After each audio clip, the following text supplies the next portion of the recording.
கூவத்தூர் மாதிரியே ஒரு ரெசார்ட் வேணும் அப்படின்னு சொல்லிட்டு தாவேக்கா சென்னை முழுக்க தேடிட்டு இருக்கிறாங்களாம். கீழ்ப்பாக்கத்தில் இருக்குல்ல, அங்கே போக வேண்டியதானே? அதுதான் அவங்களுக்கு சரியா இருக்கும். எல்லாரையும் ஒன்றா நாளைக்கு மாலை 4 மணிக்கு போல எல்லாரும் கீழ்ப்பாக்கத்து தான் போவான். அது பெரிய ரெசார்ட் தான், அங்கே போயிருங்க. ஏன்னா எல்லா ரெசார்ட்லையுமே மறுத்துட்டாங்களாம். மொத்த பேர் உட்கார வைக்க முடியாது. அங்கே போக சொல்லுங்க, கீழ்ப்பாக்கம் போங்க சொல்லுங்க, உடனே கிடைக்கும். கேட்காத காதுக்கு ஹெட்செட்டாம், பாயாசம் சாப்பிட பல்செட்டம்பாங்கல்ல, அது மாதிரி நடக்காத கல்யாணத்துக்கு ஏன்டா கல்யாண மண்டபம் புக் பண்றீங்க? பிறக்காத குழந்தைக்கு ஏன்டா பேர் வைக்கிறீங்க? கெட்டாத வீட்டுக்கு எதுக்குடா கிரகப்பிரவேசம் பண்றீங்க?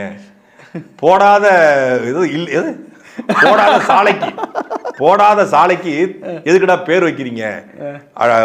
ஆட்களே இல்லாத ஊருக்கு எதுக்குடா அட்ரஸ் தேடுறீங்க? அப்படிங்கிற மாதிரி இவங்க இன்னும் முதல்ல தோண்டோணும், அப்புறம் கட்டோணும் அப்படிங்கிற மாதிரி முதல்ல ஜெயிக்கணும், அதுக்கப்புறம் தான் எம்எல்ஏவை பார்க்கணும், அப்புறம் தான் அட்வான்ஸ் ரெசார்ட் புக் பண்ணணும். இதுவுமே தெரியாம ரெசார்ட்டை புக் பண்றாங்க.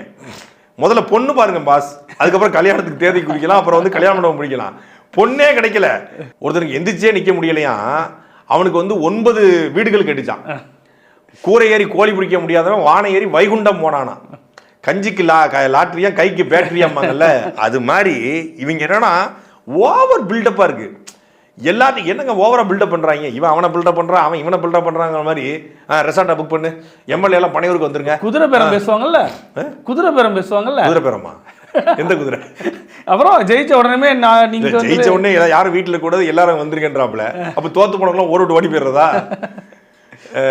பனையூர் ரெசார்ட்டை புக் பண்ணி வைங்க. ஆமா, ஜெயிச்ச உடனே அங்க வா.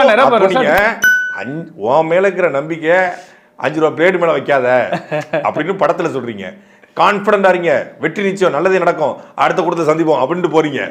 ஆனா இங்க கான்பிடண்டா சொன்னீங்க, உங்க தொண்டர்கள் மேல, உங்க வேட்பாளர் மேல உங்களுக்கு கான்பிடன்ஸ் இல்லையா? நம்பிக்கை இல்லையா? நம்பிக்கை இருந்திருந்தா ஆட்சியை கவுழ்த்துற போறாங்களா இல்ல விலை பெற போறாங்களா? அதுதான் திருப்பியும் சொல்றோம், விலைக்கு வாங்கப்பட்ட வேட்பாளர்கள் விலை போவார்கள் என்கிற பயம் விஜய்க்கு இருக்கு. அவங்க வேட்பாளர் தான் இருக்க போறாங்க. அவங்க எம்எல்ஏ ஆனாதான் நீங்க கூப்பிடணும். வேட்பாளரை கூட்ட வச்சு வேணா விருந்து வேணா போடலாம் எல்லா வேட்பாளருக்கும். நிதி கொண்டு வந்தீங்களாடா? நிதி இல்ல, மனுதான் இருக்கு. அடுத்த தடவை நிதியில் வரலாம், மிதி விழும் அப்படிங்கிற மாதிரி. அடுத்த தடவை வேணா ஜெயிச்சுட்டு வரலாம், கப்போட வாங்கன்னு சொல்லி அனுப்புவார். கப்பு முக்கியம் பிக்கலுன்னு அனுப்பிச்சு விடுவார் வழிய.